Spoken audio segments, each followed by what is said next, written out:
잠언서 4장 7절에서는요, 지혜가 제일이니 지혜를 얻으라. 내가 얻은 모든 것을 가지고 명철을 얻을지니라 라고 말씀하면서 우리에게 반드시 지혜가 있어야 함을, 무엇보다도 지혜를 얻기 위하여서 우리가 힘써야 한다라는 것을 말씀해 주고 있습니다. 지혜가 제일인 이유, 내가 가지고 있는 모든 것을, 얻은 모든 것을 가지고 명철 즉 지혜를 얻어야 하는 이유는 뭐냐? 살아있는 모든 것들, 특별히 우리 인생은 언제나 고난 가운데, 고통 가운데 있기 때문이다 라는 거예요. 인생은 언제나 시험의 연속이기 때문에, 늘 고통의 한가운데 있기 때문에 하나님이 주신 지혜를 가지고 지금 고난 중에 있는 이때를, 고통당하고 있는 이 순간을 어떻게 바라보고 해석하고 헤쳐나가야 되느냐가 사실은 인생의 관건이거든요. 그렇기 때문에 성경은 우리에게 지혜가 제일이기 때문에 지혜를 얻으라고 말씀하는 것입니다. 시험을 극복하기 위해서 지금 우리에게 가장 필요한 것이 무엇이냐? 하나님의 지혜라는 거예요. 코로나 질병을 극복하기 위하여서 여러분, 우리에게 가장 지금 필요한 것이 바로 저는 하나님의 지혜다라는 것을 말씀을 드리고 싶은 것입니다. 지혜가 부족하거든 바로 이 지혜를 구하라는 말씀하는 것입니다. 본문 5절에 지혜가 부족하거든 해서의 이 부족하다라는 말은요, 사실 앞서 4절에 똑같은 단어가 부족함이라는 단어가 나오죠. 같은 단어를 가지고 4절에서는 명사형으로 사용을 하고 오늘 5절에서는 동사형으로 사용을 했습니다. 그래서 지혜가 부족하다라는 것이 어떤 물량적이나 수량적인 개념이 아니라 온전하지 못하다라는 것을 말하는 거예요. 너희 중에 누구든지 지혜가 부족하거든, 너희가 가지고 있는 지혜가 부족하다면, 너희가 가지고 있는, 알고 있는 사람의 지혜가 온전치 않다라는 것을 깨닫는다면 이라고 할 수가 있을 것 같아요. 4절에서 인내를 온전히 이루는 것, 그래서 인내를 온전히 이루어서 온전하고 구비하여 조금도 부족함이 없는 모습이 되기 위해서 지혜가 필요함을 말씀하려고 하는 거예요. 온전하고 구비한 모습, 그리하여서 마치 구약에 하나님께 드려지는 제물의 그 온전하고 구비한 모습이 되기 위해서, 내 삶이 그와 같은 산 제물과 같은 삶이 되기 위해서는 인생의 한가운데를 살아가고 있는 우리들 모두가 하나님의 지혜가 반드시 있어야 한다라는 것, 하나님의 지혜로 온전하여져야 한다라는 것을 말씀하는 것입니다. 여러분, 먼저 지혜의 첫걸음은 뭐냐? 지혜를 통해 시험을 넘어서기 위해서 우리는 늘 지혜에 있어서 부족하다라는 것을 먼저 깨닫고 자각해야 한다라는 것입니다. 내 지혜가 완전하지 않다, 인간의 지혜가 완전하지 않다라는 것을 알아야 하고, 내가 하나님을 믿고 하나님을 통하여서 때때로 하나님의 지혜의 말씀을 듣고 은혜 가운데 있지만 여전히 나는 아직도 완성되지 않은, 온전하지 않은 지혜 가운데 있다라는 것을 고백하는 것이죠. 여러분, 어떤 사람이 하나님 앞에 지혜를 구하겠습니까? 자기 지혜가 부족함을 아는 사람, 하나님 앞에 내가 가지고 있는 지혜가 완전하지 않음을 아는 사람만이 구할 수 있는 겁니다. 열심을 다하여서 입시를 위하여서 공부하는 학생들, 누구나가 다 그렇게 열심히 수고하고 노력하지만 특별히 어느 학생들이 더 열심히 수고하고 공부하겠습니까? 내가 알고 있는 이 지식과 지금 이 공부하는 양이 아직도 모자르다, 아직도 충분하지 않다라고 여기는 학생들이요, 열심히 또 부족한 것을 채우기 위하여서 공부하는 것처럼 부족함을 아는, 지혜가 부족하다라는 것을 아는 사람들만이 하나님 앞에 그 지혜를 구하고, 그리하여서 지혜에 있어서 온전한 상태가 되어서 온전하고 구비하여 조금도 부족하지 않은 모습이 돼서 인생을 살아갈 수 있게 되는 것이죠. 특별히 우리가 가지고 있는 지혜가 연약하고 부족하다라는 것을 우리는 자각을 해야 하는 것입니다. 인간의 지혜는 언제나 하나님의 지혜에 비하면 완전하지 않습니다. 불완전합니다. 사람은 전지하지도 않고 전능하지도 않다라는 것을 우리는 분명히 알아야 하는 것입니다. 얼마 전 미국 하버드 로스쿨의 램지어 교수가 위안부 관련하여서 왜곡적인 역사를 왜곡하는 논문을 발표를 했습니다. 그래서 이것이 한일 관계 사이에서도 또 우리나라 안에서도 그리고 세계적으로 굉장히 논란거리가 되어진 것이죠. 객관적으로 이미 역사적으로 학문적으로 입증이 끝난 종결되어진 사항을 가지고 이분이 어떤 의도가 있었는지는 모르지만 위안부는 그냥 요즘 생각하는 그런 매매춘의 일종이었다, 합법적이었고 조금 더 범죄적인 것이 없었다라고 이렇게 이야기를 했어요. 그래서 이게 자꾸 논란이 되니까 미국 국무부에서 발표를 했죠. 2차 대전 때 있었던 일본인 위안부, 일본에서 있었던 그 일본이 저질렀던 위안부 문제는 전쟁에서 일어난 성범죄였다라고 아예 발표를 해서 더 이상 이야기가 되지 않도록 했습니다. 참 당연한 것이지만 그래도 다행스럽다라는 생각이 들더라고요. 그러면서 사람의 지혜라는 것, 사람의 지성이라는 것이 얼마나 한참고 얼마나 자기 멋대로인지를 저는 다시 한번 깨달았습니다. 우리가 그냥 객관적으로 봤을 때 이 세상에서 가장 지혜롭고 가장 지성적이고 그리고 어쩌면 가장 도덕적인 그런 사람이라고 여겨질 수 있는 사람이 가장 좋은 대학, 하버드로 가는 좋은 대학에 그것도 로스쿨의 똑똑한 학생들을 가르치는 유능한 그 교수 아니겠습니까? 그런데 그런 사람이 역사에 대해서 부도덕한 역사 인식을 가지고 있고 그릇되고 왜곡된 역사를 주장을 한 거예요. 그러니까 참 저는 이해가 안 되는 게 이분이 로스쿨 교수거든요. 그러니까 이제 법을 연구하고 법을 가르치는 사람인데 사실은 그래서 역사에 관해서는 전문가가 아닌 사람이에요.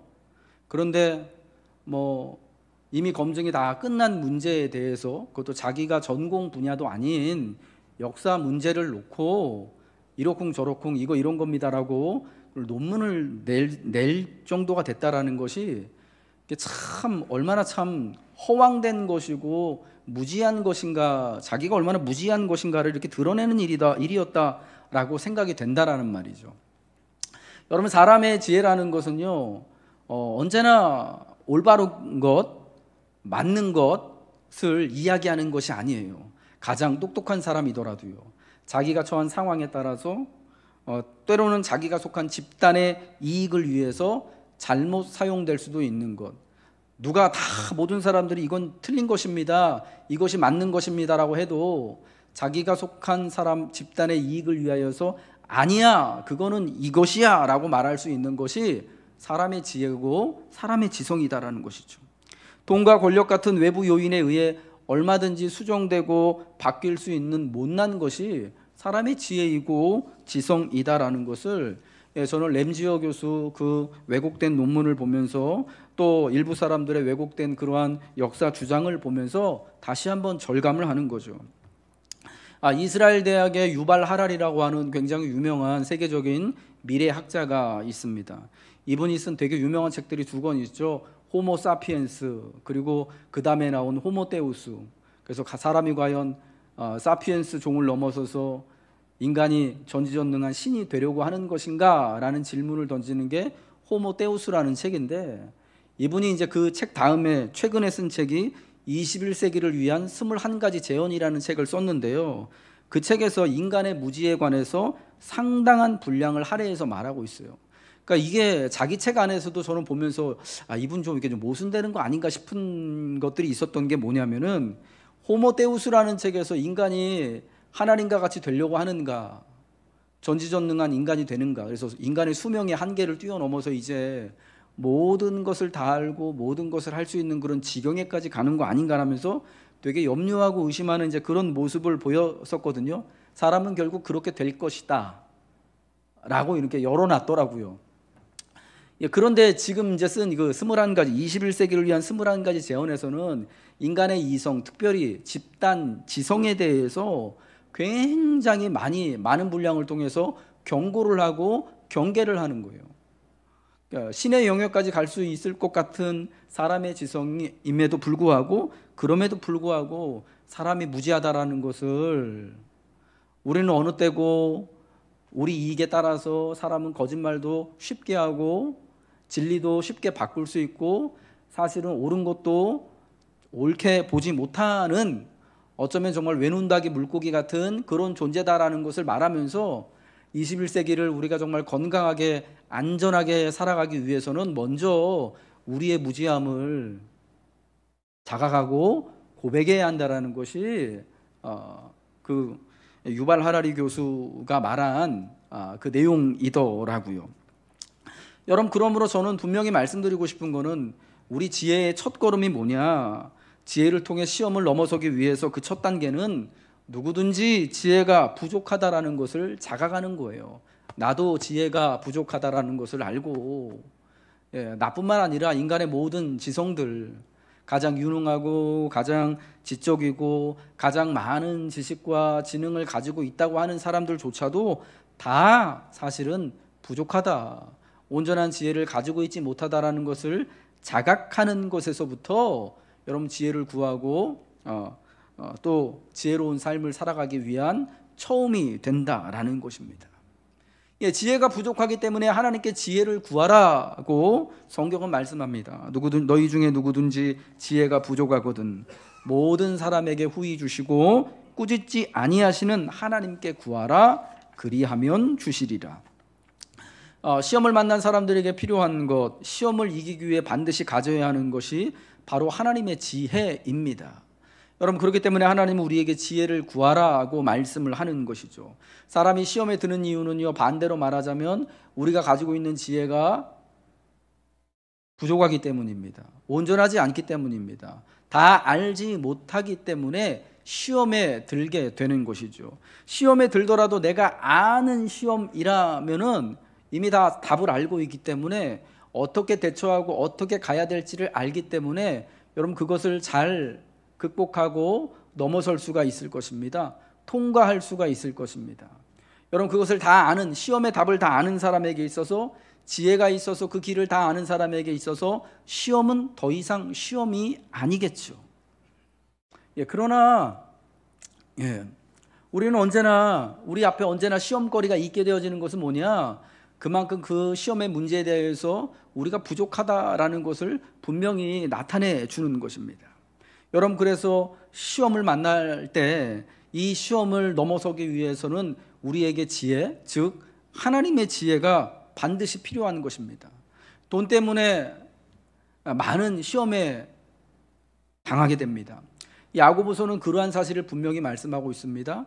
이제 오늘 8절까지 봤는데 9절부터 11절까지가 돈, 낮은 형제, 그러니까 없는 형제, 부한 형제에 대해서 경고하고, 2장에도 또 돈 때문에 가지고 있는 것으로 차별하지 말라고 이야기하고요. 그리고 3장에 가서 부자들, 부한 형제들에 대하여서 말세의 때에 너무 재물을 쌓아두지 말라고 경고하는 장면이 나옵니다. 그래서 야고보서에 보면은, 야고보서가 여러분 시험과 지혜에 관한 말씀이라고 말씀드렸잖아요. 그러니까 인생을 살면서 시험을 당하는, 가장 많은 시험 당하는 부분이 뭐냐면, 야고보서에 의하면은 돈 문제 때문에, 재산 문제 때문에, 재물 때문에 얼마나 가질 것이냐, 어떻게 쓸 것이냐, 혹은 너무 없어서 돈과 관련돼서 오는 시험이 상당히 많다라는 것을 알려주고 있어요, 성경 자체가. 그런데 돈 때문에 시험에 드는 경우에 돈이 너무 없어서 시험에 들기도 하고, 돈이 너무 많아서 이것을 또 시험에 들기도 하는 그런 경우도 있다고 말씀드리지 않았습니까? 그런데 여러분, 이때 돈 때문에 이제 오는 시험에 있어서 돈이 없어서 시험 드는 사람한테 돈을 채워주면 그렇다고 해서 여러분 그 시험이 없어지느냐? 그렇게 아니에요. 사실은 돈에 있고 없고의 시험의 문제가 아니라, 돈이 없음에도 불구하고 혹은 돈이 넘쳐나는 그 상황에서 어떻게 이 돈을 없으면 없는 대로, 있으면 있는 대로 지혜롭게 활용하고 살아가느냐, 결국 지혜의 문제라는 거예요. 여러분, 세상의 모든 시험이 사실은 그렇다라는 거죠. 건강이 없어서 문제가 들고 시험에 들지만 결국 이 건강한 그 상태를 어떻게 만들 것이고 유지할 것이고, 혹은 건강하지 않은 상황에서도 어떻게 생활하고 슬기롭게 살아갈 것인가는, 결국 모든 시험의 문제는 다 지혜와 관련된 문제라는 거예요.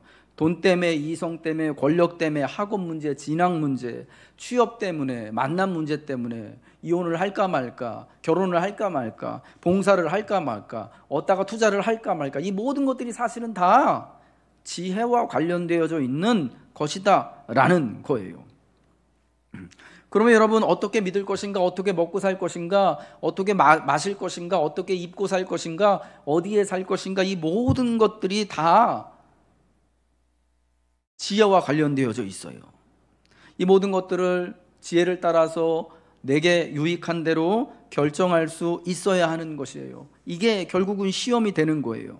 그래서 모든 시험은 하나님의 지혜가 있을 때 넘어설 수 있게 되는 것이고, 하나님의 지혜로 인하여서 그 부분이 내가 부족하지 않게, 그래도 그 부분에 있어서, 돈의 문제에 있어서, 만남의 문제에 있어서, 먹고 사는 문제에 있어서 어느 정도 하나님의 지혜로 채워질 때에만 그 시험이 더 이상 시험이 아니고 인생의 다음 코스로, 다음 장으로 넘어가게 된다라는 것입니다.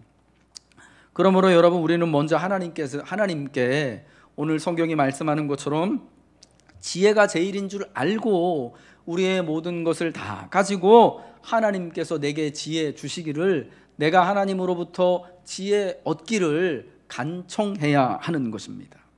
하나님의 지혜는 그럼 뭐냐? 성경에 의하면 그것은 하나님을 경외하는 것에서 시작한다라고 말씀하고 있습니다. 잠언서 1장 7절의 말씀이죠. 여호와를 경외하는 것이 지식의 근본이거늘 미련한 자는 지혜와 훈계를 멸시하느니라. 하나님을 경외하는 것이 지혜의 시작입니다. 하나님을 인정하고 그 뜻에 복종하고자 하는 것이 결국 우리가 사모해야 하는 지혜라는 거예요. 그저 단순히 세상에 대해서 많이 듣고 아는 것이 지혜가 아니라, 하나님을 경외하는 것에서 나는 늘 하나님 앞에서 부족한 사람임을 자각하고 하나님의 뜻 가운데 납작 엎드려서 하나님께 순종하며 살아갈 때에만, 하나님을 하나님으로 인정하고 복종할 때에만 내가 또 인생을 바로 갈 수 있다라는 것, 이게 지혜의 시작이다라는 거예요. 지혜라는 겁니다. 잠언의 마지막 부분 31장 30절에요. 고운 것도 거짓되고 아름다운 것도 헛되나 오직 여호와를 경외하는 여자는 칭찬을 받을 것이라 말씀합니다. 고운 것, 아름다운 것은 다 거짓되고 헛된 것이지만 여호와를 경외하는 여자는 칭찬을 받을 것이라. 여기 나오는 여호와를 경외하는 여자는 지혜가 의인화되어 있는 것을 표현하는 거예요. 그러니까 세상에 우리가 갖고 싶은 곱고 아름답고 욕망하는 모든 것들은 사실은 어떻게 보면 다 허황된 것이고 거짓된 것이고 하룻밤 꿈 같고 한 계절 풀꽃 같은 존재들일지도 모르지만, 그러나 지혜는, 하나님을 경외하는 지혜는 칭찬받을 만하며 그것이 영원하다라는 것을 말씀하는 것이죠. 지혜는 하나님을 경외하는 것에서 시작하는데, 온전히 하나님의 뜻을 아는 것이 결국 지혜의 모든 것입니다.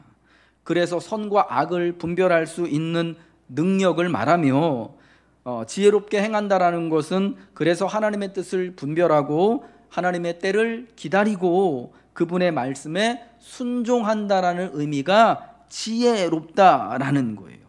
그러므로 지혜를 구하는 기도는 곧 하나님의 지혜에 나 자신을 온전히 맡기겠다라는 표현이고 고백이라는 것입니다. 이제 지혜를 구하는 자의 태도 두 가지를 말씀드리고 싶습니다. 오늘 본문을 통하여서 지혜를 구하는 자는 두 가지 태도를 가지고 하나님께 그 부족한 지혜를 구하라라고 말씀하는데, 첫 번째는 믿음으로 구하라는 것이고요. 두 번째 태도는 믿음으로 구할 때 기다려라, 기다림이 있어야 한다라는 것을 말씀하는 것입니다. 믿음으로 구하고 그 다음에 믿음으로 구하면서 기다린다, 기다릴 줄 알아야 한다라는 것입니다. 하나님께 지혜를 구하는 자는 오직 믿음으로 구하고 조금도 의심하지 말라고 말씀합니다. 조금도 의심하지 말라는 것은 8절에 설명을 해주고 있죠. 두 마음을 품지 않는 거예요. 여러분, 그럼 믿음으로 구한다라는 것은 구체적으로 어떤 것이냐? 하나님의 신실하심을 믿고 구하는 거예요. 비록 내가 세상에서부터 멸시를 당하더라도 하나님은 나를 존귀히 여기실 거야 라는 그 믿음을 가지고 그 하나님의 신실하심을 믿고 구하는 거예요. 때로는 때로는 주님께서 나를 멸시하는 모습을 보이고 내게 응답하지 않는 것 같고 내 간구에 도무지 답하지 않는 것 같은 상황에서도 하나님의 신실하심, 내가 이렇게 지혜를 구하고 은혜를 구하면 반드시 하나님의 때에 하나님이 내게 구하는 것을 은혜대로 하나님이 주신다라는 것을 믿고 구하는 것이에요. 마태복음 15장에 가나안 여인 하나, 수로보니게 여자라고 불리는 그 여인이 예수님께 나와서 귀신 들린 자기 딸을 고쳐주시기를 간청합니다. 근데 이 여자는 두 번이나 거절을 당해요. 한 번은 예수님의 제자들이요, 주님, 이 여자가 우리를 쫓아다니면서 예수님 이렇게 번거롭게 하니까 저 멀리 쫓아내십시오 라고 하니까 예수님이 그러십니다. 나는 이스라엘의 잃어버린 양 외에는 다른 데로 보냄받은 적이 없다. 그런데 이 여인들이요, 제자들을 뚫고 다시 한번 이 여인이 예수님께 강청합니다. 귀신 들린 내 딸을 좀 고쳐주십시오 라고 하니까 예수님이 그때서는 또 이렇게 말씀하시죠. 자녀의 떡을 취하여 개에게 던져줌이 마땅치 않다. 그러니까 당신은 유대인인 내가 볼 때는 개와 같은 이방인들이요 라고 이 여자를 개와 같이 취급을 하시는 거예요. 그럼에도 불구하고 이 여인이 그 다음에 뭐라고 그럽니까? 옳습니다. 예, 주님이 저를 개와 같이 보는 거 맞습니다. 저는 주님 앞에 개처럼 사실은 그렇게 멸시받을 수도 있는 존재이고 아무것도 아닌 존재. 오늘 성경 말씀으로 한다면 하나님, 저는 지혜가 조금도 없는 그런 부족한 사람이고 사실은 세상으로부터 심지어 하나님께도 사실은 존귀 여김을 받을 만한 아무런 자격이 없는 개 같은 사람입니다만은 그래도 개들도 자녀의 상에서 떨어지는 부스러기 먹지 않습니까? 라고 말하는 거예요. 여러분, 이 여인의 고백을 듣고 예수님이 뭐라고 그러십니까? 여자여, 내 믿음이 크도다. 내 믿음이 크도다. 내 소원대로 될지어다 라고 말씀합니다. 내 믿음이 크구나. 내 소원대로 귀신 들린 내 딸이 온전해질 것이다. 예수님의 말씀이 있는 그 즉시로 이 여인의 귀신 들린 딸이 나음을 얻게 된 줄 믿으시기 바랍니다. 하나님의 신실하심을 믿고 구하는 것은 이 가나안 여인, 수로보니게 여자라고 불리는 이 여자가 자기가 비록 예수님에게, 그 제자들에게 참 이런 개와 같은 수모를 당하는 상황에서도 그래요, 주님, 저는 이렇게 개와 같이 여겨지지만 저는 그래도 은혜를 누리고 있습니다. 거기서 떨어지는 은혜가 있음을 믿습니다라고 고백하는 거예요. 여러분, 이것이 하나님의 신실하심을 믿고 구하는 것이다라는 거예요. 그 다음에 하나님의 지혜가 온전함을 믿고 구하는 거예요. 하나님은 모든 사람에게 후히 주시는 분이라는 것을 믿고 구하는 거예요. 지혜가 부족하여 구할 때 꾸짖지 않으시는 분임을 믿고 구하는 것이 믿음으로 구하는 거예요. 믿음으로 간구하면서 조금도 요동하지 않는 것이죠. 사랑하는 우리 성도 여러분, 지혜를 구하는 여러분의 태도는 그러므로 하나님 앞에 이 수로보니게 여인과 같이 믿음으로 구하는, 하나님의 신실하심을 믿고 조금도 꾸짖지 아니하시는, 하나님을 의지하며 하나님의 때가 되면 반드시 들어주심을 믿고 믿음으로 구하는 여러분 되시길 주님의 이름으로 축복합니다. 두 번째, 믿음으로 이 지혜를 구하는 태도는 뭐냐? 믿음으로 구하면서 기다려야 한다라는 겁니다. 사실은 기다린다라는 것이요, 아무것도 안 한다라는 게 아니라 성경에 의하면, 우리 신앙의 고백에 의하면 기다리는 거하고 기도하는 것은 같은 거예요. 예레미야 애가 3장 25절과 26절의 말씀을 같이 읽겠습니다. 시작. 선하시도다. 사람이 여호와의 구원을 바라고 잠잠히 기다림이 좋도다. 아멘. 예레미야 애가 3장 25절 26절 말씀을 보면요, 기도하는 거나 기다리는 게 똑같은 거예요. 기다리는 자들에게나 그 다음에 구하는 영혼들에게 여호와는 선하시도다. 여러분, 이거를 직역하면 이런 거예요. 기다리는 자들에게, 그리고 구하는 자들에게 라는 뜻이에요. 그러니까 기다리는 거나 구하는 것이 똑같은 일임을 성경은 말씀하는 거죠. 기다리며 구하는 하나님의 자녀들에게 하나님은 선하셔서 사람이 여호와의 구원을 잠잠히 기다리고 기도할 때 하나님이 하나님의 때에 응답해 주신다라는 거예요. 하나님께 지혜를 구하는 것은요, 믿음으로 구하는 거예요. 기도하며 기다리는 거예요. 이것은 가장 적극적인 기다림을 의미하는 거예요. 그리스도인에 대해서 울산 소명교회 박대영 목사님은요, 이렇게 정의를 하셨어요. 하나님이 우리 인생 모든 문장의 주어가 되게 하시는 자가 그리스도인이다. 하나님이 인생 모든 것에 있어서, 특히 시험에 있어서 하나님의 뜻대로 역사하시도록 그리스도인은 기도하며 기다리는 자라는 거예요. 여기서 기다린다라는 것은 그러니까 사실은 우리가 지난주에 살펴본 것처럼 인내한다라는 것으로 또 말할 수 있을 것 같아요. 기다림, 즉 인내는 가장 적극적인 순종인데 하나님을 기도하면서 하나님의 시간이 이르도록 기다리고 있는 거예요. 여러분, 그래서 성경에 예레미야나 이사야와 하박국 같은 선지자들을요, 성경은 파수꾼으로 이렇게 설명하는 경우들이 많아요. 예레미야나 이사야와 같은 선지자들이요, 자기가 마치 파수꾼과 같이 되어져서 파수꾼이 새벽 아침을 기다리는 것처럼 하나님의 응답의 말씀이 이제 하나님께서 새로운 날 주시는 그 새로운 새벽 그 날에 하나님께서 응답하시는 새 역사가 있기를 파수꾼과 같이 자기들은 기다린다, 사모하며 열렬히 기다린다라고 말하는 거예요. 하박국 2장 1절에 그래서요, 하박국과 같은 선지자는 이렇게 말해요. 그가 내게 무엇이라 말씀하시는지 기다리고 바라보며 나의 질문에 대하여 어떻게 대답하실는지 보리라. 굉장히 적극적으로 하나님께서 이제 새로운 새벽에, 새로운 날에 하나님의 응답을 주시기를, 하나님의 역사를 일으켜 주시기를 기도하면서 파수꾼과 같이 아주 사모하며 기대하며 기다리고 있는 모습을 보여주고 있는 것이죠. 침묵이 말 없음을 의미하지 않듯이 기다림은 행동하지 않음을 뜻하지 않는 거예요. 하나님의 역사하심을 보기 위한 가장 적극적인 행동이 기다림, 즉 기도예요. 하나님의 때가 이를 때까지 하나님과 함께 가는 것이 기다림, 즉 기도이고요. 하나님을 앞질러 그 때를 스스로 만들려고 하는 곳에는 그러므로 하나님이 받으실 영광이나 찬양이 없고 사람의 이름만 남게 되는 거예요.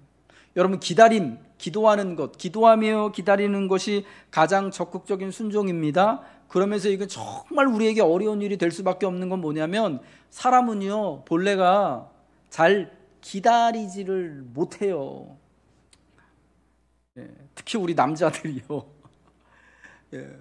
내가 얼마나 기다려야 되는지 사실은 시간을 정해놓고 요 정도만 기다려주세요라고 해도 그 새를 못 기다리는 게 사람들이거든요. 그런데 대개의 경우 하나님의 때는 감추어져 있는 경우가 많아요. 그때가 되어서야 비로소 하나님이 이제 하나님의 새벽을, 하나님의 말씀하시는 새벽이 왔구나라는 것을 아는 것이지, 여러분 그때를 사실은 우리가 다 몰라요. 그래서 기다리는 일이 너무나 힘든 거예요. 기다리다 지쳐서 내가 먼저 내 지혜로 내 힘으로 뭔가를 하려고 하고 결정하려고 하는 일들이 너무나 많기 때문에 기다림은 참 고역이 되고 쉽지 않은 일이 된다라는 것입니다. 그러나 소망을 갖고 하나님의 시간을 향하여서 가며 기다리게 될 때 마침내 하나님은 저 새벽이 동토오게 하시는 것처럼 하나님의 응답의 때, 하나님의 구원하신 때, 하나님의 지혜로 모든 것을 분별하실 수 있는 때를 기다리며 기도하는, 하나님의 지혜를 구하는 모든 하나님의 백성들에게 허락하신다라는 거예요. 믿음으로 기다림으로 기도하는 것은 조금도 의심하지 않는 것입니다. 여기 의심하다라는 말씀, 이게 두 마음을 품다라고 성경은 설명을 해주고 있는데, 의심하다라는 것을 직역하면 이런 겁니다. 자기 자신과 다투다, 스스로 판단받다입니다. 내 자신과 다투다라는 게 어떤 상황이겠습니까? 쉽게 말해서 이런 거예요. 기도하는 자와 그 기도를 판단하는 자가 공존하는 상태인 거예요. 내가 신실되게 하나님 앞에, 하나님, 이 코로나 상황, 코로나 때문에 어려운 것들이 이제 곧 물러날 줄로 믿습니다라고 기도하는데, 믿음을 가지고 기도하면서 또 한편으로는 아씨 언제 1년이나 지났는데 아직 우리 백신 맞지도 않았는데, 이런 자아가 공존하는 거예요. 믿어야 한다는 자아를 믿을 수 없다는 자아가 정죄하는 상황이에요. 불평하고 싶은 자아와 하나님을 의지하고 싶지 않은 자아가, 그러니까 하나님을 의지하고 싶은 자아가 충돌해요. 그래서 어떤 때는 자기 힘과 지혜로 맞서고, 또 어떤 때는 하나님께만 의지하게 되어지고. 여러분, 이러한 과정을 통하여서 기도는요, 기다리는 것은요, 내가 하나님 앞에 죽는 작업이 되는 거예요. 내가 하나님 앞에 죽어지는 작업이 되어야만 하는 것입니다. 그래서 나의 무기력함을 인정하는 거예요. 하나님, 내가 이렇게 기다리지도 못하고 참지도 못하고 나는 지혜도 부족하다라는 것을 인정하는 거예요. 그럼으로써 더욱 하나님의 능력과 선함을 의지하는 것이 이 적극적인 기다림, 즉 믿음을 따라하는 기도가 되는 거예요. 나의 한계를 인정하며 하나님의 일관된 목적과 성품에 관심을 그리하여 기울이게 되는 그 기도를 통해서만 하나님은 우리에게 부족하지 않은 지혜를 주시고 하나님의 말씀과 뜻이 이루어지는 역사의 새벽을 허락하시는 줄로 믿습니다. 사랑하는 노건교회 성도 여러분, 그러므로 우리 모두 같이 지혜를 구하십시다. 시험을 넘어서는 하나님의 지혜를 구하세요. 오직 하나님의 지혜만이 시험을 통해 우리를 온전케 하심을 믿고 그분의 뜻과 지혜를 구해야 할 줄로 믿습니다. 하나님은 모든 사람에게 후히 주시고 꾸짖지 않으십니다. 믿음으로 구하며 기다리며 인내에 순종을 하는 이들에게 후히 주시는 하나님이십니다. 그러므로 지혜의 근본이 하나님을 경외하는 것에서 시작하고 하나님을 가까이 하는 이에게만 지혜가 경험된다라는 것을 여러분 믿으시기 바랍니다.